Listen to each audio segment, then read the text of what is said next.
Things you absolutely love to see. That Minnesota fighting Vikings. Yes, of course, we get accused of Freud of taking pleasure in watching the greasy, grimy Green Bay Packers and their downfall. Don't care.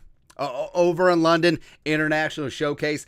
Aaron Rodgers looking like he's washed as all hell. The New York Football Giants, Brian Daboll, get Saquon Barkley dragging his team on his back. Absolutely love to see it, man. Absolutely love to see it. So, with a win today, the Minnesota fighting Vikings will be alone atop of the NFC North division. But you know it's crazy. So, since the Bears are 2-2, and then if the Bears somehow, some way, fluke, pull off a win today, they will be leading the NFC North at 3-2. They'll have the tiebreaker head to head against the Vikings. But we don't think about that. Just imagine losing to Daniel Jones and Kirk Cousins in one season. It's just rough, man. And Rodgers, man, in that first half he looked fine. Second half, I don't know what happened. Like, he's lost his fastball. You could blame the receivers. You could do all that stuff, but he just simply does not have it anymore. And it's great, man. And the offense with all the jet sweeps and running the football looks like a high school offense. It looks like an offense that you would use to hide your quarterback. And I think that's exactly what the Packers are doing. So it's just beautiful, man. Absolutely. If you got a couple questions in pregame, toss a couple bucks in the super chat. Also, check out the brand new store, purpleftw.net. First orders went out last week. People got them. They're fantastic. Producer Allie's got the new shirt, Kirktoberfest. It's painted on. It's a medium, baby. Get yours.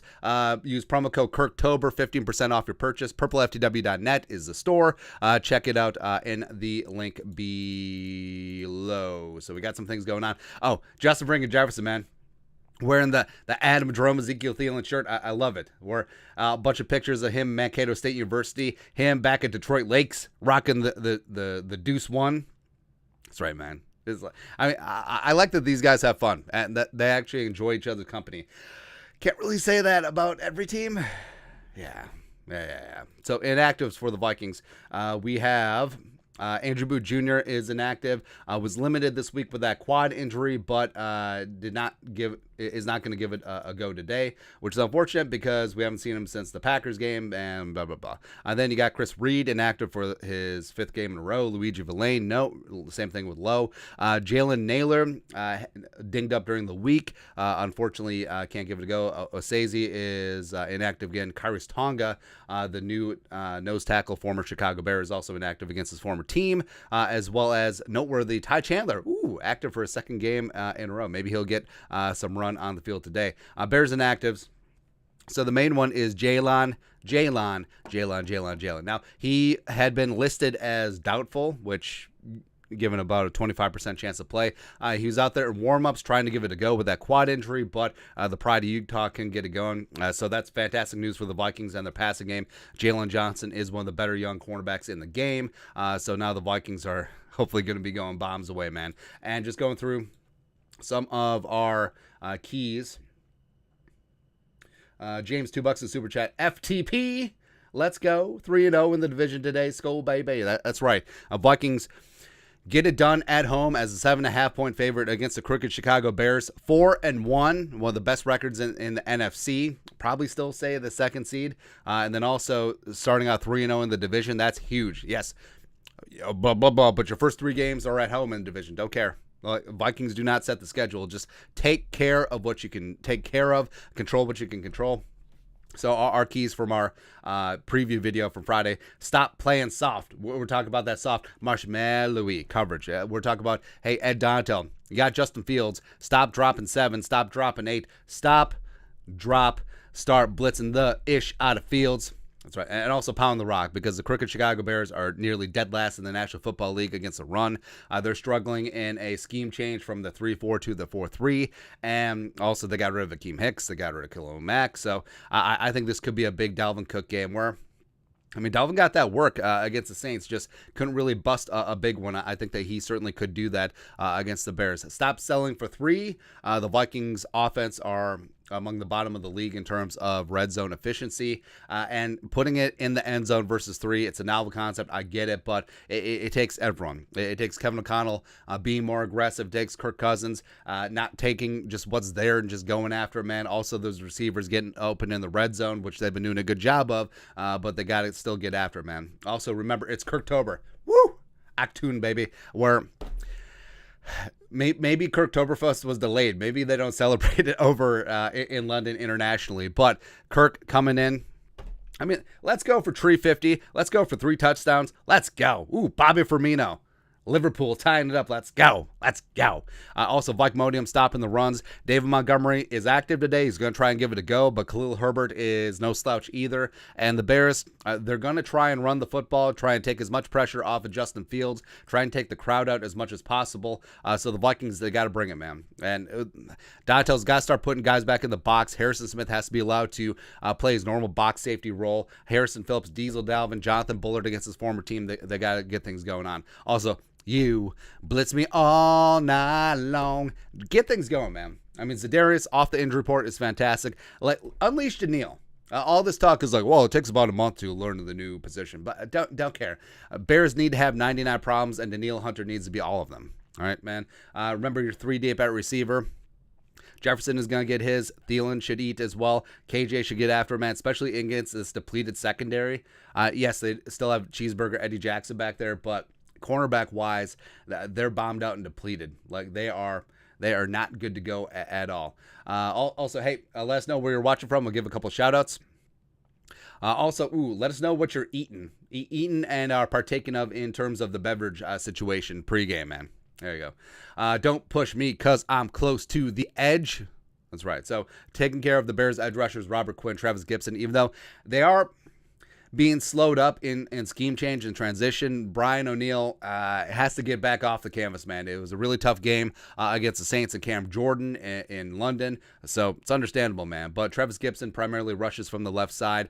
Got to take care of the pride of Tulsa. He is young and up and coming. I do like him a lot. $2 Fallon, $5 in Super Chat.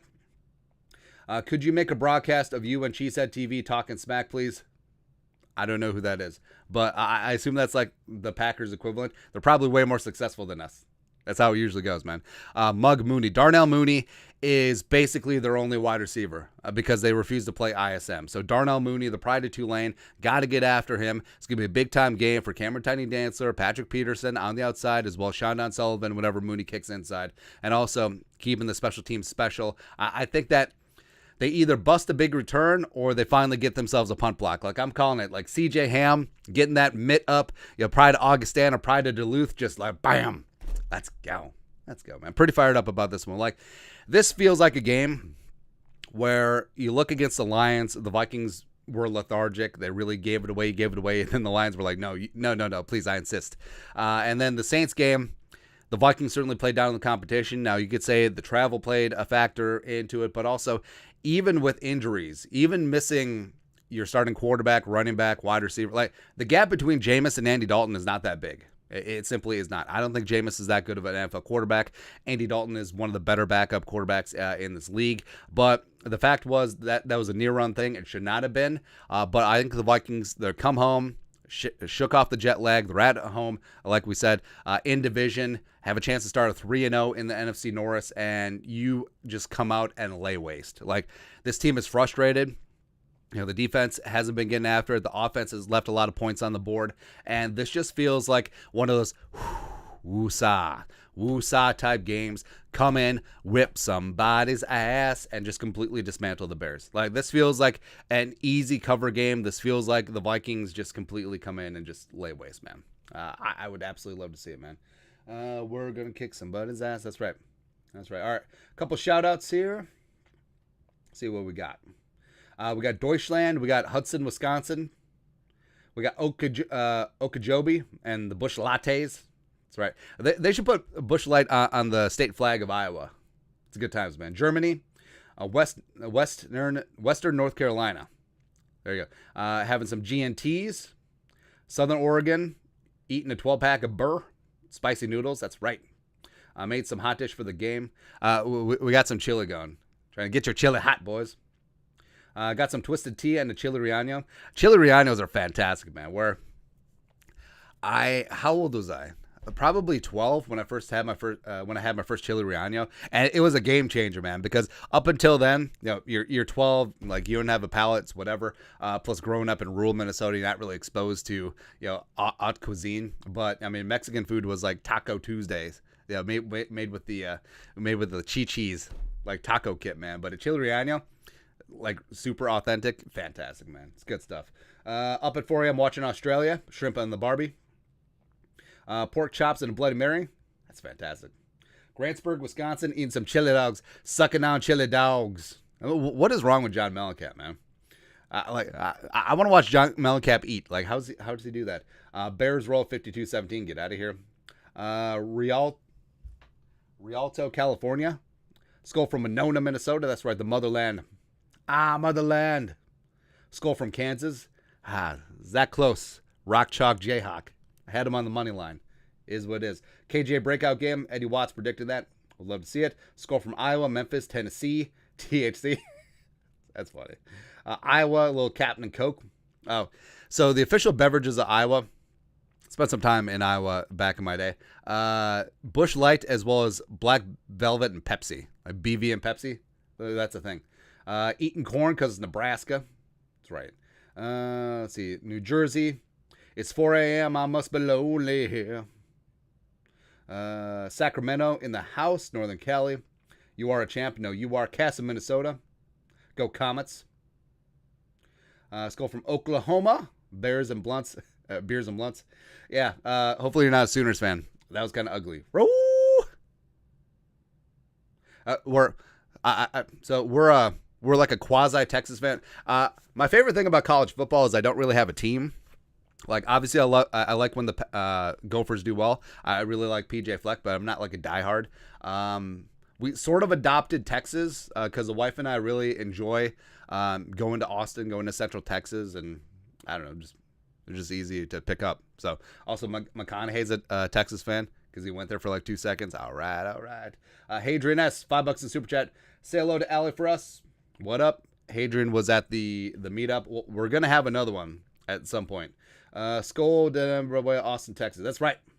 Vikes 31, Bears 10. Skull from New Mexico.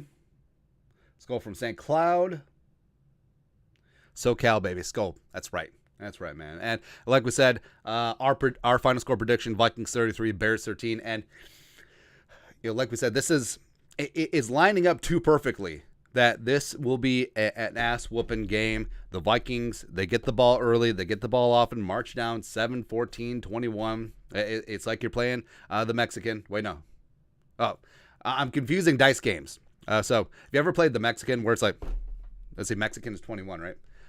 So I'm confused that with just, 7-14, 21. Where, so it's a dice game, 2 dice, and pass it through. Every time you roll a 7, the first 7 calls a shot, the second 7 pays for the shot, and the third 7 takes a shot. It's kind of a fun game. There's a little bit of game theory. Like, if you call the shot, there is a percentage chance that you either pay for it or take it. So maybe there's a little bit of thinking going on there. St. Peasy, Skull from West Virginia, Mountain Mama, Boise. Actually, I really like West Virginia too. And see, I should make up a list of like my quasi football teams, college football teams. Yeah, we'll do that later. But see, Madison, Norway, Fort Worth. Skull from the Mall of America parking ramp. What are you doing there? That's crazy. Des Moines, Montana. 31-10 Vikings over the Bears. There you go. All right, so I'm fired up. I'm going to grab a quick shower because I'm dirty. And also, I'm going to grab some chili. We'll see you at halftime. We'll check in real quick. And then also, we got the post-game show. Also, we have winners and losers. But don't be a loser. Check out purpleftw.net is the online store. We're adding stuff all the time. We're going to add the if you can't get home before, send some more Sun Tzu shirt very, very soon. But Kirktoberfest is up there. Use code Kirktober for 15% off your purchase. Free shipping on everything, by the way. Everything. No minimums, because I don't care about making money at the store.